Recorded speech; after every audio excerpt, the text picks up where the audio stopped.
Bon, il faut qu'on revienne sur le match Cyril Gane contre Alex Pereira. Je vais être clair tout de suite. Même si j'avais une préférence pour Alex Pereira, je ne suis ni aveugle ni un fanboy. Cyril Gane a bien gagné ce combat, il n'y a rien à discuter. Il n'y a pas à revenir sur le résultat. Par contre, il y a un truc qui me rend fou depuis 48 heures, c'est les coups illégaux et surtout l'arbitrage.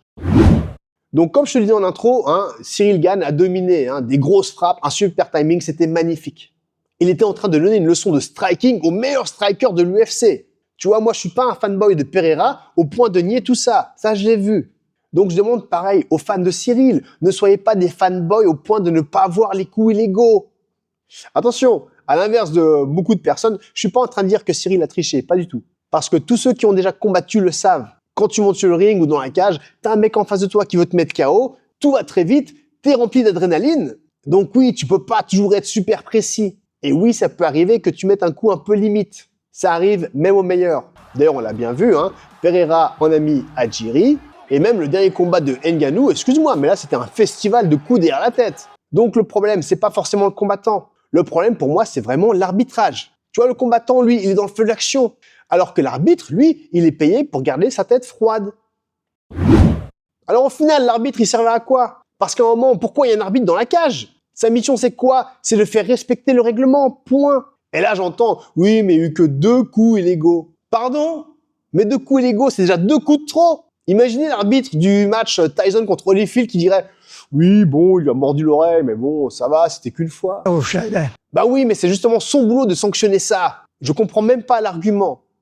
Et pour les mecs qui sont en train de défendre les coups limites, là, soyez honnêtes. Parce que si ça avait été Pereira qui avait mis exactement les mêmes coups à Cyril, je suis convaincu que beaucoup de gens qui défendent ça aujourd'hui, crieraient au scandale. Et ils auraient pas tort. Moi, dans les 2 cas, je condamne les frappes dangereuses. Car on parle de la santé d'un combattant qui peut se retrouver handicapé quand même.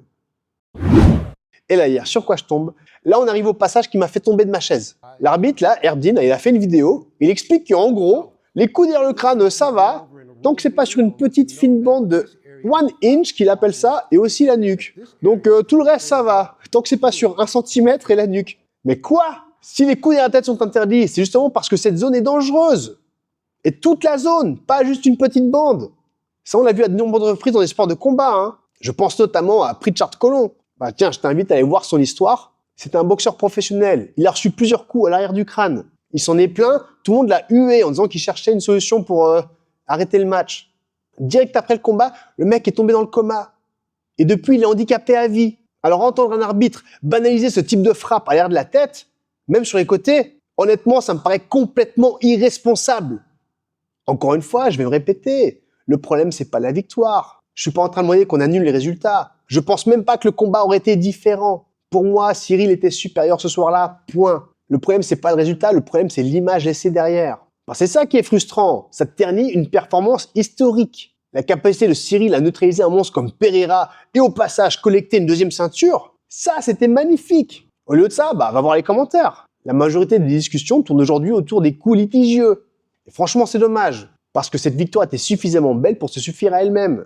Et aussi au passage, n'importe quel combattant qui va se dire « Ah en fait, ça va, on peut taper derrière la tête, l'arbitre, il dit rien. » T'as même droit à 2 coups illégaux bonus, il va quand même rien dire. Pourquoi il se ferait chier à respecter le règlement si l'arbitre ne fait pas respecter le règlement?